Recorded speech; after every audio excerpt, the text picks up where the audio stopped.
This channel does not promote any violent, harmful, or illegal activities. All content provided by this channel is meant for an educational purpose only.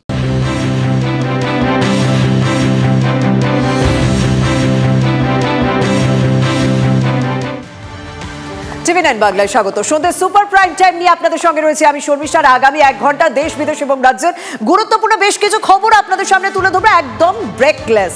তবে শুধুমাত্র আমি নয়, news room এবং news desk থেকে রয়েছেন আমার দুই সহকর্মী মধুকল্পিতা এবং মঞ্জিরা।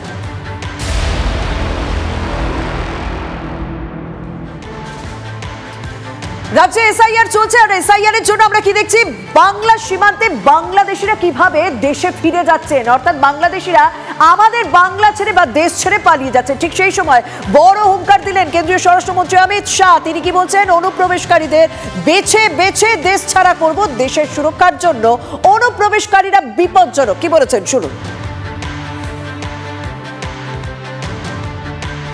और घुसपैठ को रोकना न केवल देश की सुरक्षा के लिए जरूरी है, देश की लोकतांत्रिक व्यवस्था को प्रदूषित होने से बचाने के लिए भी घुसपैठ को रोकना जरूरी है।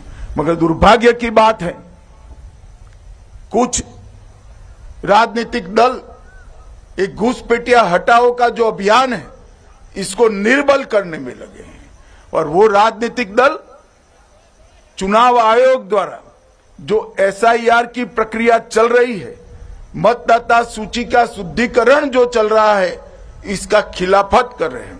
मैं आज इस हीरक जयंती समारोह में बहुत स्पष्ट करना चाहता हूं कि हम इस देश में से एक एक घुसपैठिए को चुन चुन कर बाहर निकालेंगे, ये हमारा प्रण है। इस देश के किसी भी राज्य का मुख्यमंत्री कौन हो, देश का प्रधानमंत्री कौन हो, वो निर्णय केवल और केवल भारत का नागरिक कर सकता है। বার্তাটা গুজরাট থেকে দিয়েছেন, কিন্তু বার্তা কি কোথাও বাংলার রাজনৈতিক দলগুলোকে দিলেন? কারণ এসআইআর বিরোধীদের তিনি টার্গেট করেছেন। আমার সঙ্গে এই মুহূর্তে কুণাল ঘোষ এবং শঙ্কর ঘোষের বক্তব্য রয়েছে। তবে সবার প্রথমে কুণাল ঘোষ, তিনি কি বলেছেন, মানে শাসক দলের প্রতিনিধি শোনাবো। সীমান্তে কারা এপাশ থেকে ওপাশ যাবে, এটার সঙ্গে রাজ্য পুলিশের কোনো সম্পর্ক নেই, রাজ্য সরকারের সম্পর্ক নেই। এটা কেন্দ্রের বাহিনী দেখে, কেন্দ্রের সরকার দেখে আন্তর্জাতিক সীমান্ত। ফলে এর দায়িত্ব অমিত শাহজি আপনাকে নিতে হবে। এই ফেলিওর, এই ব্যর্থতা আপনার ব্যর্থতা। আপনি যতগুলো অনুপ্রবেশকারীর মুখ দেখাবেন, ততবার অমিত শাহের বিএসএফ এর ব্যর্থতা প্রমাণিত হবে। অর্থাৎ রাজ্যের শাসক দল পরিষ্কার স্পষ্ট প্রশ্ন করছে যে এই অনুপ্রবেশকারীরা বর্ডার ক্রস করে এলো কিভাবে, আর স্বাভাবিকভাবে রাজ্যের বিরোধীরা কি বলছে, তারা এতদিন থাকলো কিভাবে। শঙ্কর ঘোষের বক্তব্য, দেশের স্বার্থে যেটা সঠিক কাজ সেটাই তো দেশের স্বরাষ্ট্রমন্ত্রী বলবেন। কোন দেশের অনুপ্রবেশকারীরা তো দেশের সম্পদ হতে পারে না। দেশের স্বরাষ্ট্রমন্ত্রী যে কথা বলেছেন, তার সাথে মমতা ব্যানার্জি সরকার এবং এই রাজ্যের বর্তমান পরিস্থিতি মিলে যাওয়াটা নিশ্চিতভাবে আমি বলবো যে কাকতলীয় নয়, বরঞ্চ এটাই বাস্তব, এটা আমি মনে করি। অমিত শাহের তো দুটো সত্তা রয়েছে। একটা সত্তা হচ্ছে ভারতবর্ষের স্বরাষ্ট্রমন্ত্রী, রাষ্ট্রীয় সুরক্ষা ওনার একটা বিরাট বড় রেসপন্সিবিলিটি।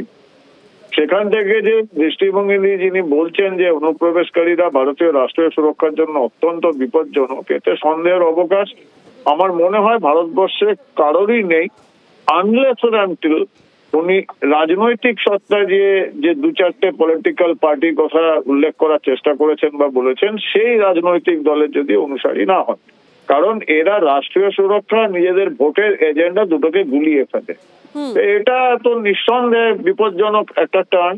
তো আমার মনে হয় দেশের রাষ্ট্রীয় সুরক্ষার যে ব্যবস্থা সিস্টেম রয়েছে, they will take care of ইট।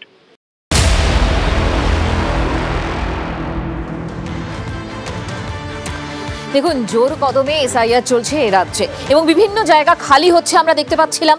এবার উত্তরবঙ্গ থেকে, সেখান থেকেও বাংলাদেশে ফেরার একটা হিড়িক কিন্তু ভীষণভাবে লক্ষ্য করা যাচ্ছে। ডাবগ্রাম ফুলবাড়ি সেখানকার এলাকা, সেই এলাকা থেকেও কিন্তু প্রায় 100 ভোটার উধাও হয়ে গিয়েছে বলে জানা যাচ্ছে।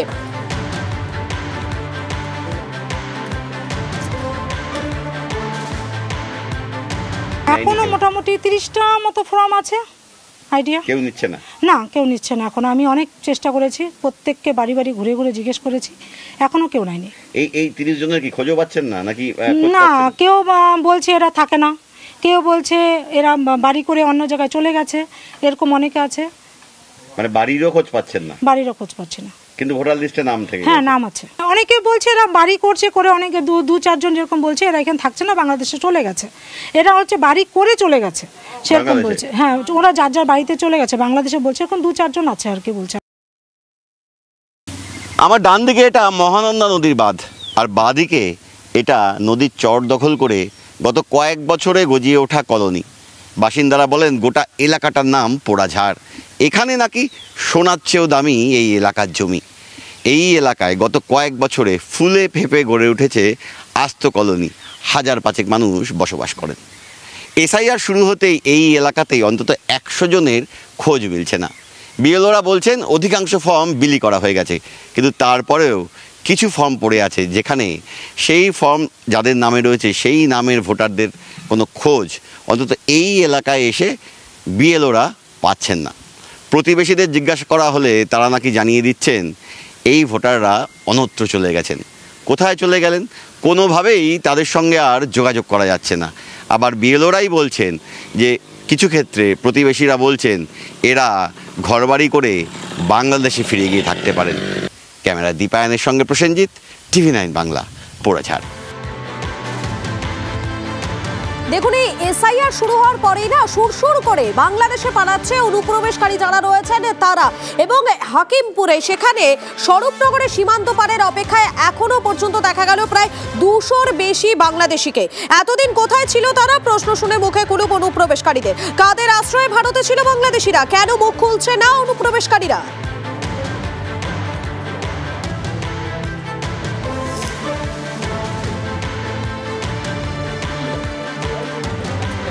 দেখুন, ডাবগ্রাম, ফুলবাড়ি দেখালাম, স্বরূপনগর দেখালাম, এবার চলে আসুন ডানকুনি।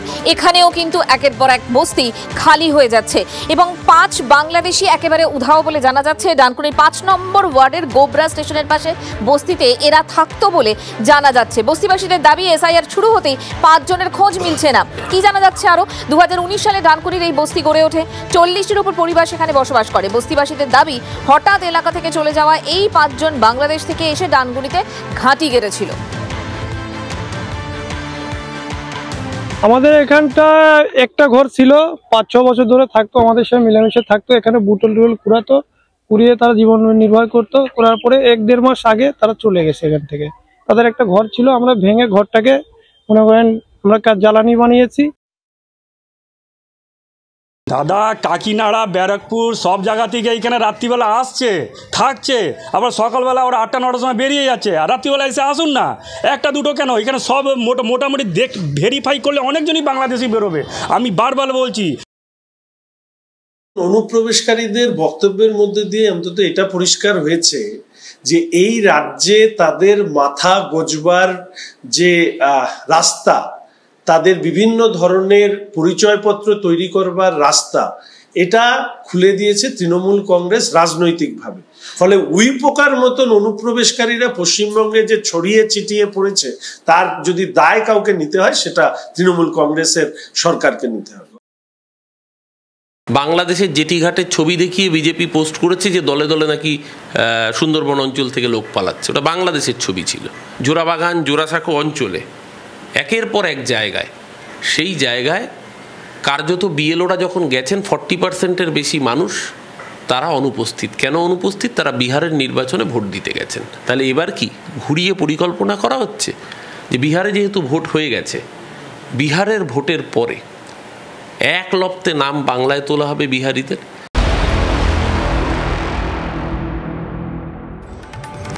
আর যখন এই এসআইআর আবহ চলছে না, তখন রাজ্যের বিভিন্ন প্রান্তে যেমন ছবি ধরা পড়ছে সীমান্ত পেরিয়ে বাংলাদেশ যাওয়ার, ঠিক তেমনি এসআইআর আবহে বহু ভোটারের হদিশও মিলছে না। এমনই জায়গা মালদা, যেখানে ভোটারের পাশাপাশি খোঁজ মেলেনি অনেকের ঠিকানারও। বিএলওদের তথ্য জমা পড়তে শুরু করেছে কমিশনের পোর্টালে। এক্সক্লুসিভ সেই নথি TV9 বাংলার হাতে। এখনো পর্যন্ত বিএলওদের দেওয়া তথ্য অনুযায়ী 5000-এর বেশি মৃত ভোটারের হদিশ, 2000-এর কাছাকাছি ভুতুরে ভোটারের খোঁজ মিলেছে। এই মুহূর্তে একটা বড় খবর আসছে যে এনুমারেশন ফর্ম ডিজিটাইজেশন করার যে কথা সেই সময়সীমাটা বেঁধে দিয়েছে নির্বাচন কমিশন। বিএলওদের বলা হয়েছে এনুমারেশন ফর্ম ডিজিটাইজ করতে হবে 4 ডিসেম্বরের আগে। বিস্তারিত জানাবেন আমার সহকর্মী শ্রাবন্তী, সঙ্গে রয়েছেন শ্রাবন্তী। এই ডিজিটাইজ এমনিতে বিএলওরা বলছেন যে তাদের উপর কাজের চাপ, তারা নির্দিষ্ট সময়ের মধ্যে সবকিছু করে উঠতে পারছে না, কিন্তু নির্বাচন কমিশনের এই নতুন করে সময়সীমা বেঁধে দেওয়া এটা কতটা সমস্যায় ফেলবে তাদেরকে, কি জানা যাচ্ছে, কি জানানো হয়েছে? সমস্যা এক কথা বলতে গেলে এটা হচ্ছে পরীক্ষার আগে সিলেবাস শেষ করতে হবে, এরকম একটা বিষয় যেটা 4 ডিসেম্বর পর্যন্ত টাইম রয়েছে। সেখানে আজকে প্রধান জাতীয় নির্বাচন কমিশনের যে প্রতিনিধি দল জ্ঞানেশ ঘাটে তিনি নিজেই জানিয়েছেন যে এই কাজটা 29 নভেম্বরের মধ্যে করে ফেলতে হবে। কেন এই অতিরিক্ত এক সপ্তাহ আগের কথা বলা হচ্ছে, টাকা পরেও বেশ কিছু সমস্যা থাকবে, আরো একদিন সময় দিতে পারে এবং সেটিংয়েরও বেশ কিছু বিষয় থাকতে পারে। একদম, বিএলওদের উপর একটা বাড়তি চাপ ছিল, সেই চাপ থাকলেও কমিশন মনে করছে ডিজিটাইজেশনের কাজ শেষ না হলে পরে অন্য কাজ শেষ করতে সমস্যা হবে, সেই কারণে নির্দিষ্ট সময়সীমা বেঁধে দেওয়া হলো। ধন্যবাদ শ্রাবন্তী।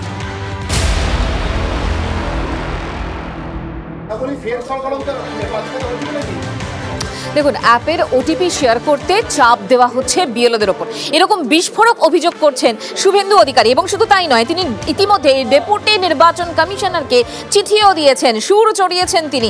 3 জেলার জেলা শাসক তথা ডিইউর বিরুদ্ধে বিস্ফোরক অভিযোগ তুলে রাজ্যের মুখ্য নির্বাচনী আধিকারিককে গতকালই চিঠি দেয় বিজেপি। পূর্ব মেদিনীপুর, পূর্ব বর্ধমান আর হুগলির জেলা শাসক তথা জেলা নির্বাচন অফিসারের বিরুদ্ধে চিঠিতে নালিশ বঙ্গ বিজেপি।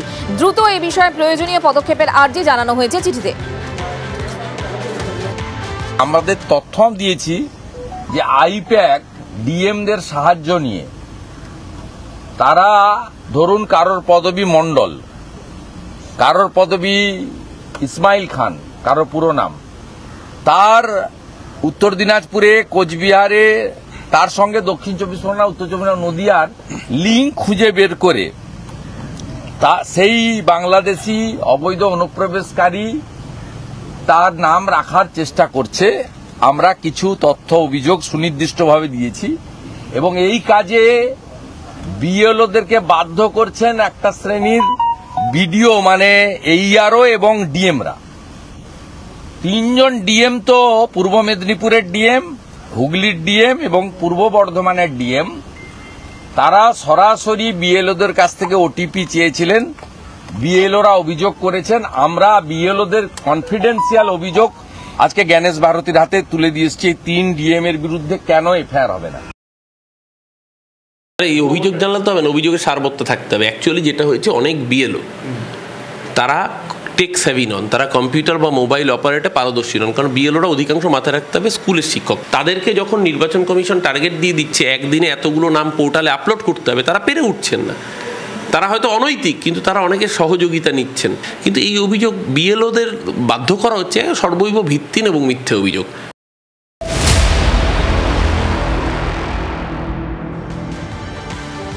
বিস্ফোরক অভিযোগ করছেন কংগ্রেস নেতা অধীর চৌধুরী। তৃণমূলের বিরুদ্ধে বিস্ফোরক অভিযোগ করছেন তিনি বলছেন তৃণমূলকে ভোট দিলে এসআইআর এর নাম থাকবে, তৃণমূলকে ভোট না দিলে নাম বাদ যাবে। এসআইআর এর নামে তৃণমূল রোজগার করছে। এসআইআর বন্ধ করার জন্য যখন মুখ্যমন্ত্রী চিঠি দিয়েছেন, সেই চিঠিকে কার্যত সমর্থন জানিয়েছে রাজ্যের বামেরা। তখনই বিস্ফোরক প্রাক্তন প্রদেশ কংগ্রেস সভাপতি অধীর চৌধুরী। এই নিয়ে নির্বাচন কমিশনের দ্বারস্থ হবেন জানিয়েছেন অধীর চৌধুরী। দায়িত্ব নিয়ে সব বিএলএ সব জায়গায় আমাদের তো নেই, তাদেরকে তো আসতে দেওয়া হয় না।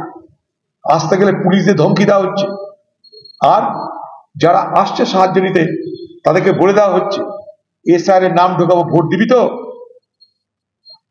তাদের কাছে ঘুষ নেওয়া হচ্ছে, কোথাও 100 কোথাও 500 এসআইআর এর নাম ঢোকানোর জন্য। কে করছে? তৃণমূল। নতুন ব্যবসা পেতে দিয়েছে এসআইআর এর নামে। এসআইআর এর নামে বাংলায় নতুন ব্যবসা পেতে দিয়েছে তৃণমূলের লোকেরা। বুথে বুথে এসআইআর করার প্রক্রিয়ায় নোট খাওয়া চলছে, নোট।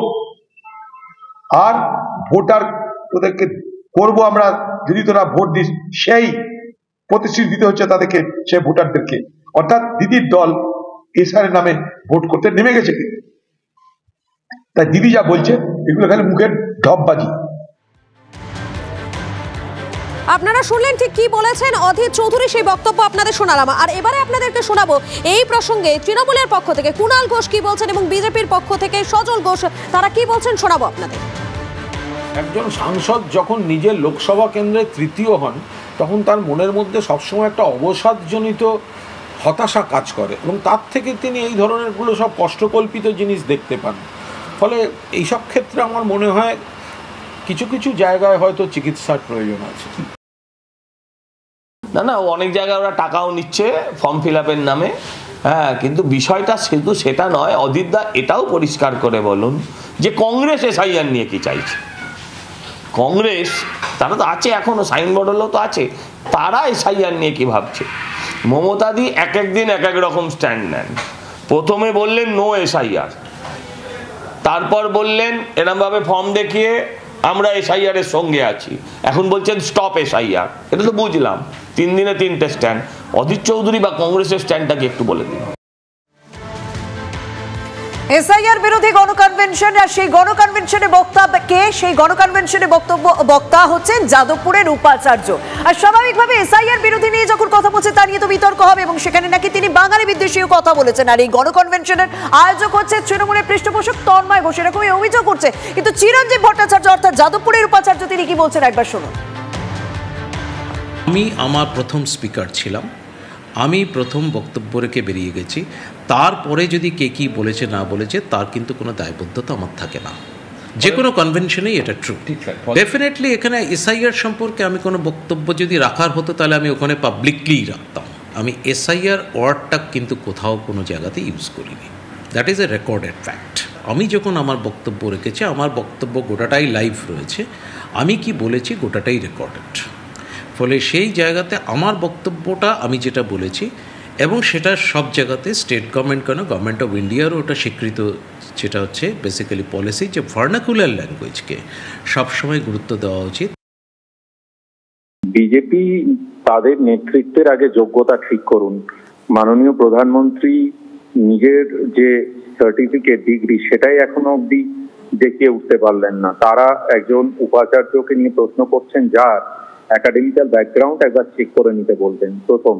দ্বিতীয় কথা হচ্ছে বাঙালি এবং বাংলা ভাষা যাদবপুর বিশ্ববিদ্যালয় কিভাবে তৈরি হয়েছিল তার স্বদেশীর প্রেক্ষিত, এগুলো বলা যদি আজকের ভারতবর্ষে অন্যায় হয়, অপরাধ হয়, সরকার বিরোধিতা হয়, তাহলে বুঝতে হবে এই সরকার গণতান্ত্রিক পদ্ধতিতে চলছে না।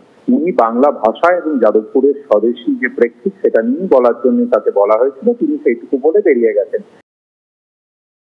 একটা প্রশাসনিক সিস্টেমের বিরুদ্ধে একজন প্রশাসনিক প্রধান হয়ে বা একজন প্রশাসনিক কর্তা হয়ে এইভাবে প্রকাশ্য মঞ্চে আসতে পারেন কিনা এটা আমার জানা নেই।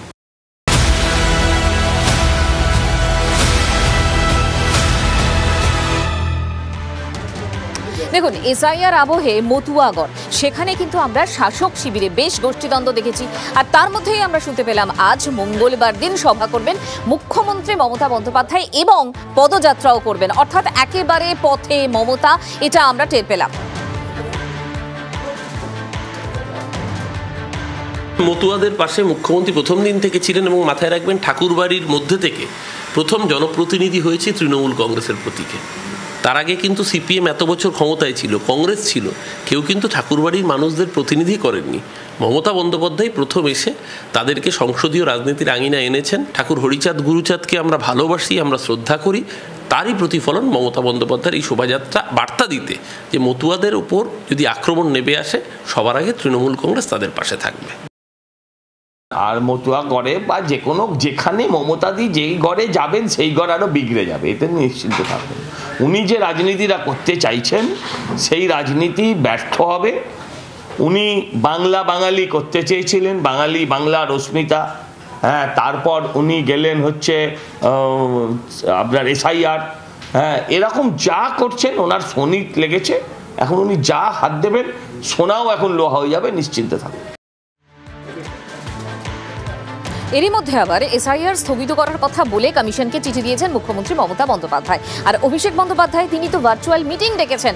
এর আগে কি জানা যাচ্ছে যে এই এসআইআর নিয়ে দলের সাংসদ বিধায়কদের তিনি টাস্ক দিয়েছিলেন এবং সেই টাস্কে শোনা যাচ্ছে তিনি খুশি নন, তাই সেই রিপোর্টে তিনি নিতে চলেছেন অভিষেক বন্দ্যোপাধ্যায় এবং তাই ভার্চুয়াল মিটিং বলেই জানা যাচ্ছে। আচ্ছা, তাহলে কি এই বিশেষ নিবিড় সমীক্ষা নিয়ে কি রাজ্যের শাসক দল চাপে রয়েছে? এই প্রশ্ন ইতিমধ্যেই উঠতে শুরু করে দিয়েছে। আগের বৈঠকে যাদের যা দায়িত্ব দেওয়া হয়েছিল তা তারা কতটা পালন করেছেন সেই বিষয়ে খোঁজ নেবেন অভিষেক। দলের সাংসদ, বিধায়ক এবং সাংগঠনিক পদাধিকারী সহ 10,000-এর বেশি নেতা উপস্থিত থাকবেন এই মেগা বৈঠকে। এলাকা ধরে ধরে পারফরমেন্স রিভিউ করা হবে বলে সূত্রের খবর। মতুয়াগড় এবং উত্তর 24 পরগনায় বিশেষ নজর থাকবে দলের সেকেন্ড ইন কমান্ডের। এসআইআর কোনো মাথা ব্যথা নয়। এসআইআরের মাধ্যমে ভোট চুরির যে অপকৌশল বিজেপির, সেটা নিশ্চিতভাবে একটা উদ্বেগের কারণ তো বটেই, কারণ এ রাজ্যের বুকে ওরা জানে ভোট চুরি করতে না পারলে জিততে পারবে না। অভিষেক বন্দ্যোপাধ্যায়ের মিটিং মমতা বন্দ্যোপাধ্যায়ের সেই বার্তাটাকেই ছড়িয়ে দিতে যে কোনো রকমভাবে যেন ভোট চুরির দিকে বিজেপি কার্যকর হতে না পারে। সবাই মিলে তিনি যেভাবে নির্দেশ দেবেন সেইভাবে তৃণমূলের সব কর্মীরা ঝাঁপিয়ে পড়বে 80,631টা বুথেই। মাথাই থাকবে না এসআইআর যেভাবে চলছে, সঠিকভাবে হলে শাসকের মাথাই থাকবে না। দেখুন, এই অনুপ্রবেশ ইস্যু নিয়ে সরগরম রয়েছে রাজ্য রাজনীতি। আর এবারে এই অনুপ্রবেশ ইস্যুতে এ রাজ্যের মুখ্যমন্ত্রীকে কটাক্ষ করতে ছাড়লেন না কেন্দ্রীয় বিজেপি নেতৃত্ব। তারা বলছেন মুখ্যমন্ত্রী অরাজকতার প্রতীক, তোপ বিজেপির। এসআইআর আবহে তৃণমূলকে তোপ বিজেপির জাতীয় মুখপাত্র গৌরব ভাটিয়ার। অনুপ্রবেশকারীদের ওপর ভর করে জিততে চায় তৃণমূল। তৃণমূলের শাসনকালে জঙ্গল রাজ্যের সঙ্গে তুলনা করেছেন তিনি। ममता बनर्जी अराजकता का प्रतीक है, गुंडागर्दी का प्रतीक है। जंगल राज कैसा होता है? बिल्कुल ममता राज जैसा होता है। ममता बनर्जी जी को लगता है ये जो घुसपैठिए हैं, जो भारतीय नागरिक हैं, ममता बनर्जी उनके वोट के सहारे पश्चिम बंगाल का चुनाव जीतना चाहती है। और हर भारतीय को बड़ा गर्व हुआ जब अभी 2 दिन पहले सभी चैनल दिखा रहे थे हजारों की संख्या में जो घुसपैठिए थे वो वापस अपने देश जा रहे थे। एक आंख ऐसी भी थी जिसमें आंसू थे। एक दिल भर आया भारतीयों के लिए नहीं, घुसपैठियों के लिए। और वो व्यक्ति आदरणीय ममता बनर्जी जी थी। उनको लगा ये तो मेरा वोट भाग रहा है। देश संविधान से चलता है और अगर देश के निर्वाचन आयोग ने फैसला लिया है कि एसआईआर होगा 12 प्रदेशों में तो वो होकर रहेगा। উনি এই অনুপ্রবেশের কথা বলছেন, এই অনুপ্রবেশকারী এই যে কোটি কোটি ঘুষপেটিয়া বলছেন, তার মধ্যে হিন্দু নমশূদ্র মতুয়ারা আছেন কিনা সেটা ওনাদেরকে পরিষ্কার করতে হবে। যদি না থাকে তাহলে কাদের কথা বলছেন? যদি মুসলিম অনুপ্রবেশকারী হয় তাহলে মিথ্যে কথা বলছেন, কারণ স্বরূপনগর থেকে বাকি যে সমস্ত জায়গায় ভিডিও দেখিয়েছেন বিভিন্ন মিডিয়া, তাদের উদ্দেশ্যে পরিষ্কার বার্তা, সেটা ফ্যাক্ট চেকও হয়েছে। কিছু মানুষ যারা বাংলাদেশ থেকে চলে এসছে তাদেরকে পদ্ধতি অনুসারী, এটা নিয়মিতভাবেই হয়, বর্ডার স্টেটে তারা ঢুকে গেলে আবার তাদেরকে বাংলাদেশের হাতে তুলে দেওয়া হয়। সেই পদ্ধতিই হয়েছে। সেখানে সংখ্যাটা 40-50 হতে পারে, সেখানে লাখ লাখ কোটি কোটি এই বলে যে বিভাজনের রাজনীতি করছেন, তাতে আগামী 26-এর নির্বাচনে তারা বুঝে যাবেন যে বাংলার মাটি যারা বিজেপি বাঙালির বিরোধী, তো বাংলাও বিজেপির বিরোধী, সেটা 2026-এর নির্বাচনে ওনারা বুঝে যাবেন। কোচবিহার থেকে এই মুহূর্তে একটা ব্রেকিং নিউজ আসছে, সেই খবরটা আমি পিসিআর কে বলবো বিগ বলে প্লে করতে। কোচবিহারে মাথা ভাঙায় পথ দুর্ঘটনা এবং সেই পথ দুর্ঘটনায় এক বিএলওর মৃত্যুর খবর পাওয়া যাচ্ছে এবং এই পথ দুর্ঘটনায় বিএলওর মৃত্যুর সঙ্গেও কিন্তু রাজ্যের শাসক দল কোথাও বিএলও চিন্তায় ছিলেন এই বিষয়টিকে জুড়ে দিচ্ছেন। আমার সঙ্গে রয়েছেন আমার সহকর্মী সুমন কল্যাণ। সুমন কল্যাণ, এখনো পর্যন্ত ঠিক কি জানা যাচ্ছে এই দুর্ঘটনা সম্পর্কে? গতকালকে দুর্ঘটনার মুখে পড়েছিলেন এই বিএলও এবং তারপর তাকে তড়িঘড়ি স্থানীয় একটি হাসপাতালে নিয়ে যাওয়া হয়। পরবর্তীতে পরিস্থিতি খারাপ দেখে তাকে কোচবিহারে স্থানান্তরিত করা হয়েছিল, তার মৃত্যু হয়েছে।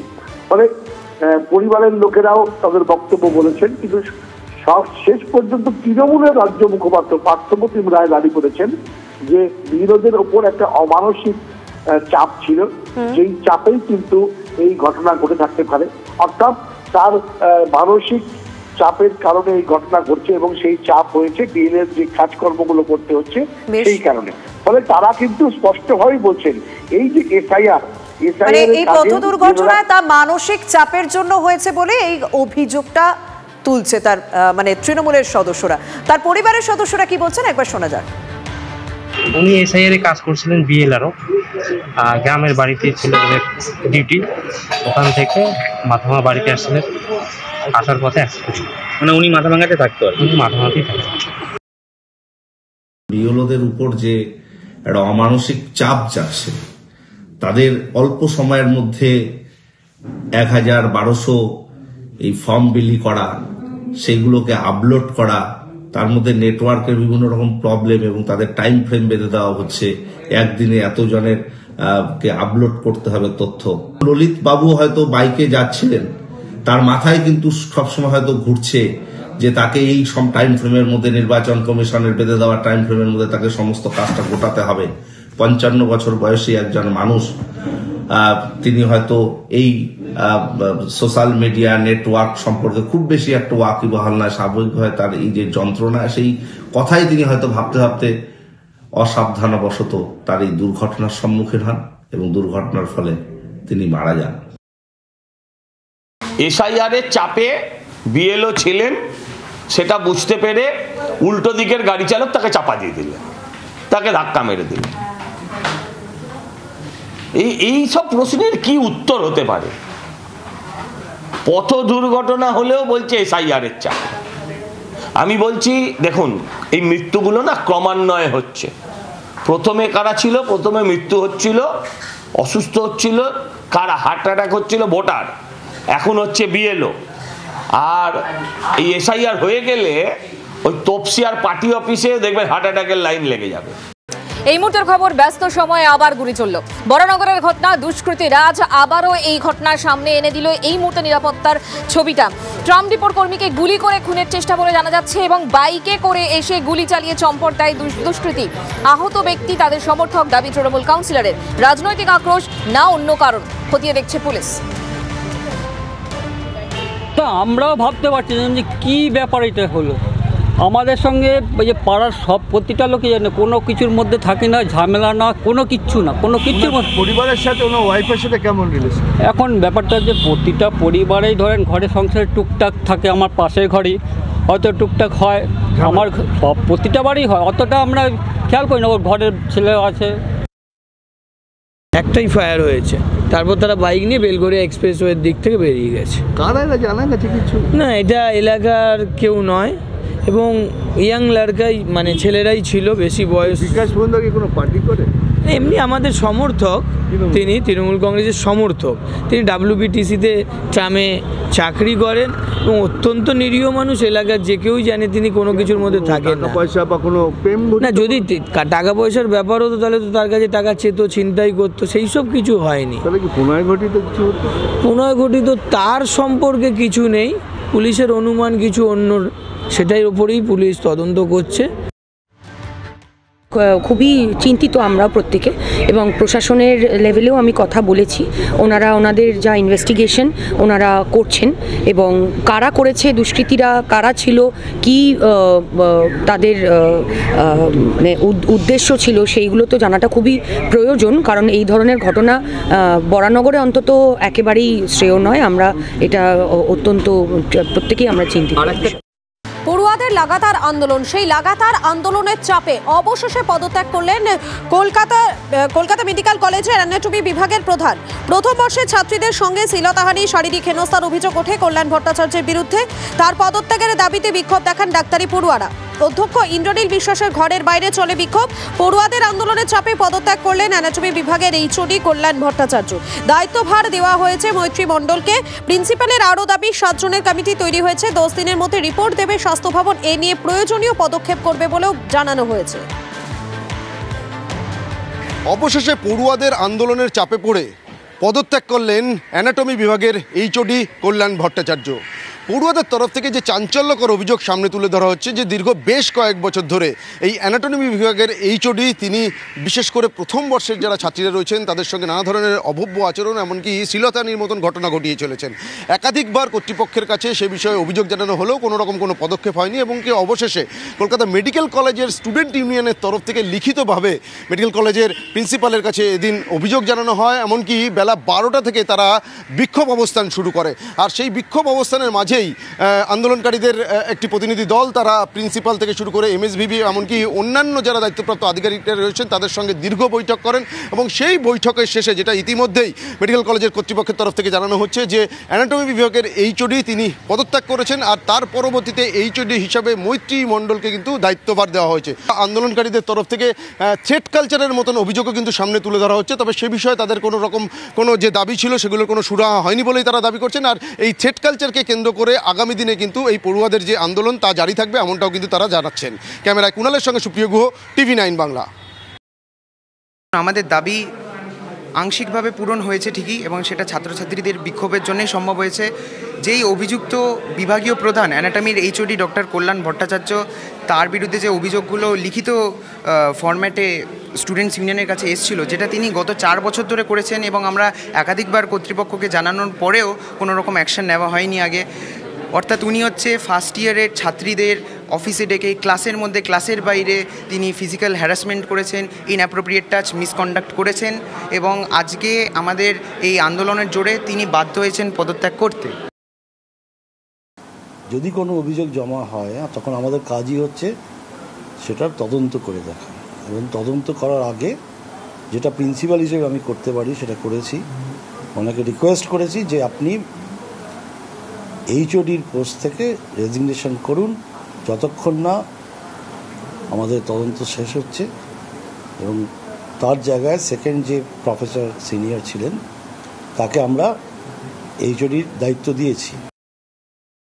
সবাই ছাত্র শিক্ষক নিয়ে এই হাসপাতাল যেরকম কমিটি বানিয়ে দিয়েছেন সেই কমিটি যত তাড়াতাড়ি সম্ভব বিষয়টাকে দেখে যদি কোনো এভিডেন্স পাওয়া যায় সেগুলোকে কোলেক্ট করে হায়ার স্যার দেখবেন, তার সাথে হায়ার অথরিটির অ্যাডভাইস নিতে হবে কিভাবে এই প্রবলেম থেকে বেরিয়ে আসা যায়, উত্তরণের জন্য।